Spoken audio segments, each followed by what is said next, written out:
taking to the streets again. A new day of national strikes and protests in France against President Emmanuel Macron's pension reforms.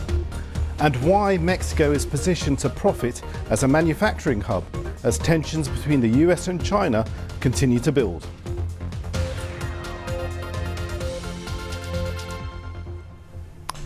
Welcome to our Business Report. I am Jagdip Cheema. Let's begin in France, where hundreds of thousands of workers are taking part in more strike action today. It's a 10th such mobilisation since protests started in mid-January against a controversial new law, which includes raising the retirement age from 62 to 64. People in France are angry at President Macron after he pushed through pension reforms in Parliament. The leader of the country's largest trade union, the CFDT, has urged France to put the pension reforms on hold. Laurent Berger urged President Macron to accept some form of mediation for up to 6 weeks. Transport, schools, shipping and bin collection are some of the sectors affected by strikes today. I'm joined now by Emmanuel Auriel, who's an economist at the Toulouse School of Economics. Thanks for joining us, Emmanuel. This is a 10th strike in a matter of weeks. What impact is this having on the economy? Well, a strike in general, in France, we care a lot about our strike, so we have a lot of perspective on them. And on the macroeconomic level, the impact is quite small. So typically it will be 0.2, 0.1 point of quarterly growth. So it's quite limited. However, this cost is not uniformly spread. Some sectors are hit more harder than others. And who do you think is going to blink first here? The unions or the President Macron here? Because no side is showing any signs of backing down here. Well, you know, the major strike we had in France over the last 2 decades came from reforms of the pension plan. It's very hard to reform pension in France. So I believe Macron is really determined not to budge. And so I suspect if the situation stabilizes, that he will not go back. And according to reports, there seems to be more and more young people joining this strike action. So that would suggest they're not just angry against pension reforms here, but also against stuff that affects their generation, such as a lack of job opportunities. Well, that will be very unfair because for the first time in a long period, unemployment rates are quite low in France, despite everything, so close to 7.5%. So, and especially unemployment of the youth is relatively low. But I agree that there is some discontent in France. The Yellow Jacket movement typically was fueling on that. And so, 40% of the people didn't vote for Macron and they don't like him. So yes, there are a lot of underlying contestation, yes. Emmanuel Auriel from the Toulouse School of Economics, thank you very much for joining us. My pleasure. Now to Asia, and the boss of Apple, Tim Cook, has been busy in China, where he's met with the country's new premier, Li Keqiang, and other top officials. Mr. Cook hopes the trip will reaffirm the tech giant's commitment to the Chinese market, despite current trade tensions. Our Asia business reporter, Marika Oy, has more. Well, the boss of Apple, Tim Cook, has spent a very busy couple of days in China. He was basically there to attend an event that's organized by the Chinese government called China Development Forum. It's also known as China's Davos. And that's where the country's new premier, Li Keqiang, vowed that China is back to business after those 3 years of COVID restrictions. I have to say, though, aside from Tim Cook, many of American companies' bosses decided not to attend, maybe because of those ongoing tensions that we keep talking about between Washington and Beijing. But Tim Cook has definitely been on a charm offensive. He was spotted visiting one of the Apple stores in the capital, for example. And that's despite some of Apple's contract manufacturers in China relocating some of their production lines out of mainland China to places like Vietnam and India because of those production disruptions at the biggest iPhone factory in the country because of zero COVID rules last year.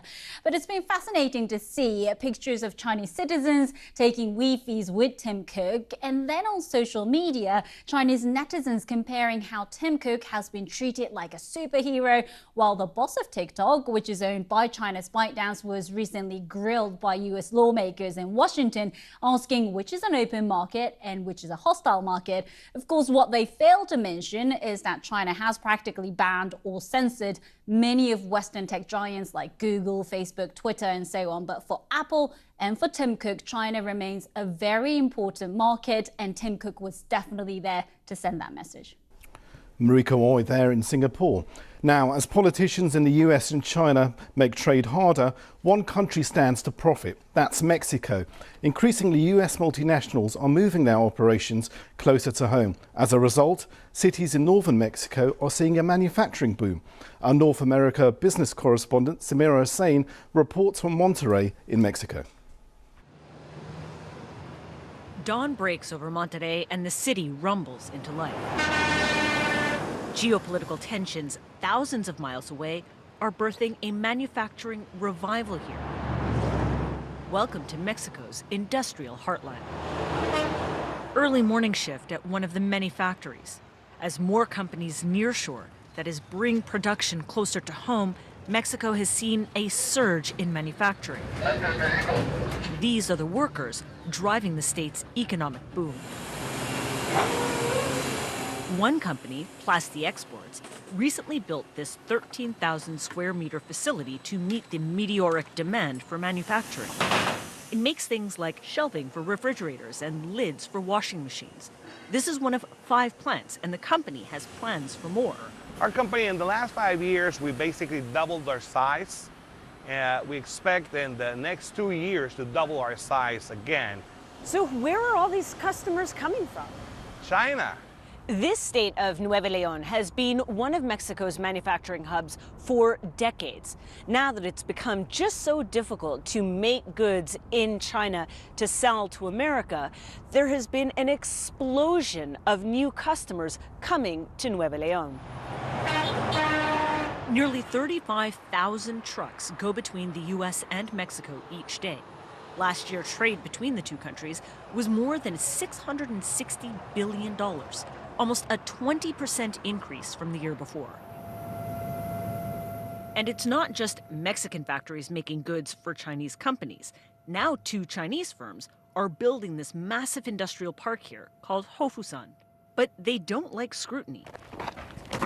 For weeks, we've been trying to speak with someone here. Is there a way for us to get permission to film inside? So my producer and I have decided to drop by to see what we can find out. It turns out, not much. We won't be able to come in now. No podemos entrar ahorita entonces. No.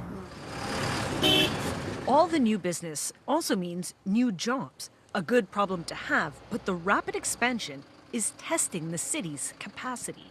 So we have more or less 100,000 new immigrants that come to the metro area of Monterrey and Nuevo León each year, which is not an organic way to grow. And we are struggling somewhat to accommodate all these people.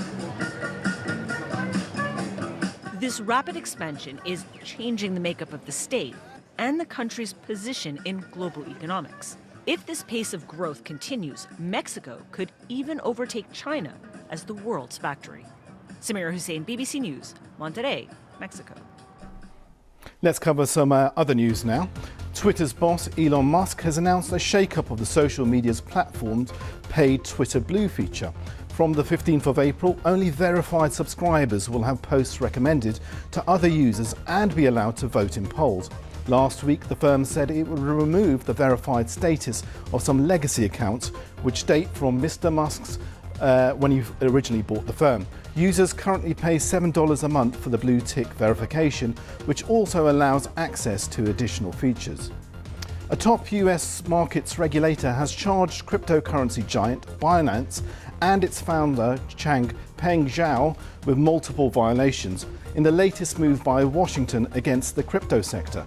Officials at the Commodity and Futures Trading Commission said the charges against Binance, that's the world's largest crypto exchange, were part of a campaign to find and stop misconduct in that volatile and risky digital asset market.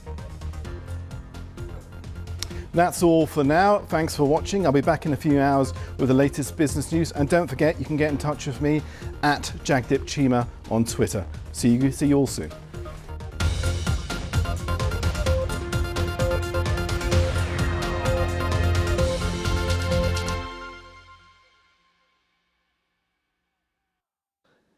You're watching BBC News. Warm welcome to viewers in the UK and around the world. I'm Sean Lay. Now, food price inflation in the UK has hit a record high, meaning the average household could be paying more than £800 extra a year on their shopping. Supermarket inflation was at 17.5% in the month to March the 19th, according to the analyst Kantar.